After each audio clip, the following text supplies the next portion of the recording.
ये सारे जो लोग हैं इनमें से एक भोपाल का रहने वाला है, बाकी सारे छत्तीसगढ़ के रहने वाले हैं। कुछ दुर्ग के ही हैं, कुछ रायपुर के हैं, एक लड़का अंबिकापुर का है।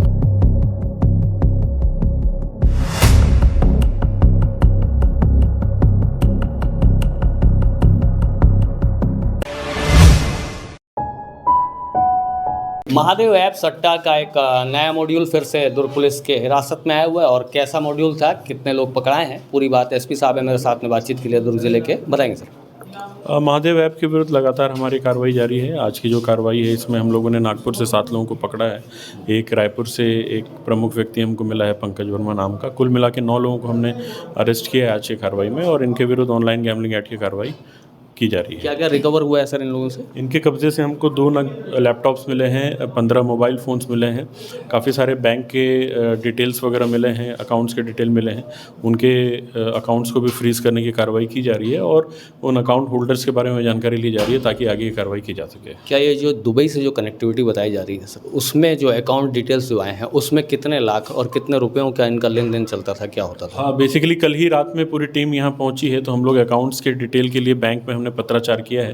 ये बार डिटेल्स जब आएंगे तो हमको पता चलेगा कि कितना ट्रांजैक्शन इन अकाउंट्स के माध्यम से हुआ है और किसके नाम पे ये बैंक खाते खुले हुए हैं। अंतिम सवाल है सर, सरकार ने जो मेन हैंडलर्स हैं जैसे कि सौरभ चंद्राकर हैं, राज उत्पल हैं, उनके लिए लुकआउट सर्कुलर नोटिस के लिए डिमांड किया है गवर्नमेंट से, और शायद कुछ पॉसिबिलिटी बन भी रही है। तो क्या इस सेगमेंट में कुछ हो सकता है, आगे कुछ प्लानिंग वगैरह बन रही है? बिल्कुल, रायपुर पुलिस ने, दुर्ग पुलिस ने, दोनों ने ही अपने अपने यहाँ से लुकआउट सर्कुलर के लिए रिक्वेस्ट किया है, और जो केंद्रीय मंत्रालय है उसकी तरफ से लुकआउट सर्कुलर जारी भी किया गया है। तो अब जब भी वो देश में आएंगे, क्योंकि अभी जो सूचना है उसके हिसाब से वो दुबई में जाकर बसे हुए हैं, अगर देश में आने का प्रयास करते हैं अपने पासपोर्ट से तो उनकी सूचना हमको मिल जाएगी, और अगर अंदर छुपे हुए हैं और बाहर जाने का प्रयास करते हैं तो भी हमको सूचना अक्रॉस द कंट्री जाकर भी कुछ हो सकता है सर?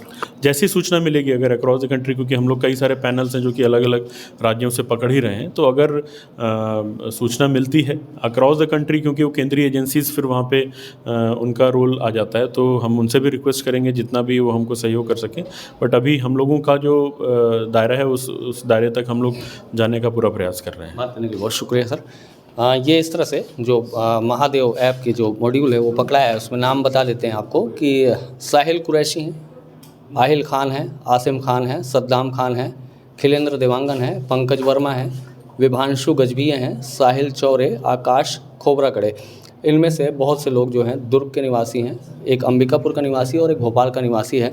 तो इस तरह से महादेव जो ऐप है या मॉड्यूल है उसको बस्ट करने का एक प्लानिंग पुलिस की ओर से किया जा रहा है, और साफ तौर पर पुलिस का ये कहना है कि आगे जो प्रोसेस या प्रोसीडिंग होगी सरकार की ओर से इस जो गैंग है इसको जो पूरी तरह से बस्ट करने के लिए इंटरनल प्लानिंग चल रही होंगी। हालांकि इसको डिस्क्लोज पूरी तरह से नहीं किया गया, हालांकि इसमें जो सरकार है वो अक्रॉस द कंट्री जाने का भी प्लान कर रही है। और जैसा कि एसपी साहब ने बताया कि यहाँ अगर वो उनका मूवमेंट होता है, यहाँ अगर वो जो मेन हैंडलर्स हैं वो आते हैं तो उनके ऊपर निगरानी रखी हुई है और उनको भी पकड़ने की कोशिश या गिरफ्तार करने की कोशिश रहेगी।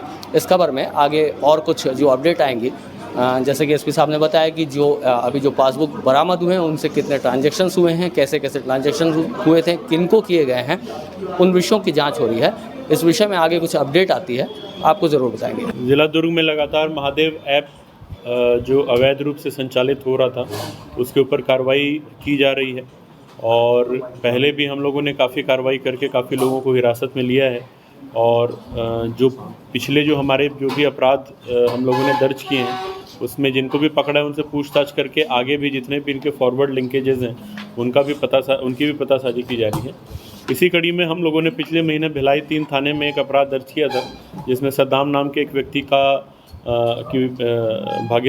सहभागिता नज़र आई थी, जो महादेव ऐप के पैनल डिस्ट्रीब्यूशन में हेल्प करने के लिए कुछ लोगों को ले जा रहा था। सद्दाम से पूछताछ में एक पंकज वर्मा नाम के लड़के का जिक्र हुआ था। उसने बताया था कि पंकज ही है जो कि पैनल्स डिस्ट्रीब्यूट करता है, और वो एक मुख्य इसका महादेव ऐप के जो पूरी टीम है, जो उसके पूरे सदस्य हैं, उसमें एक यहाँ पे मतलब छत्तीसगढ़ में एक मेन आदमी है जो कि पैनल्स वगैरह डिस्ट्रीब्यूट करता है। पंकज का हम लोगों ने लोकेशन वगैरह निकालना तभी से प्रयास चालू कर दिया था और हमको रायपुर में फिर उसकी लोकेशन मिली तो हमने उसको रायपुर से उठाया और फिर उससे पूछताछ में उसने स्वीकार किया अपनी सहभागिता के बारे में और उसने ये भी बताया कि उसने पैनल जो है वो साहिल खान को दिया था और ये लोग नागपुर से इस पैनल को चला रहे थे। तो उसके निशानदेही पे हम लोगों ने नागपुर एक टीम भेजी। नागपुर में हम लोगों ने जो वहाँ पे पैनल का संचालन करने वाले थे उन सबको और साथ में जो भी इनके सह आरोपी हैं उनको भी वहाँ से गिरफ़्तार किया है। कुल 7 लोगों को नागपुर से गिरफ़्तार किया और 2 लोगों को रायपुर और दूर से किए हैं। तो कुल 9 लोगों को आज हम लोग गिरफ़्तार करके ऑनलाइन गैम्बलिंग एक्ट जो धारा है उसके तहत इनको रिमांड पे भेज रहे हैं। इनके कब्ज़े से हमको 2 नग लैपटॉप्स मिले हैं और 15 मोबाइल फ़ोन्स मिले हैं और काफ़ी सारे बैंक के खाते मिले हैं जिसको हम लोगों ने फ्रीज़ कराने का भी काम चालू कर दिया है। साथ साथ कुछ कैश मिला है इन लोगों के पास से और अब इनसे भी पूछताछ करके जो आगे इनका लिंक है, जो आगे चेन है, उसके बारे में जानकारी ली जा रही है और इस पे आगे भी कार्रवाई जो है हमारी जारी रहेगी। ये सारे जो लोग हैं इनमें से एक भोपाल का रहने वाला है, बाकी सारे छत्तीसगढ़ के रहने वाले हैं, कुछ दुर्ग के ही हैं, कुछ रायपुर के हैं, एक लड़का अंबिकापुर का है। न्यू वीडियोस के अपडेट पाने के लिए सब्सक्राइब करें केपी न्यूज़ को और बेल आइकन को दबाएं।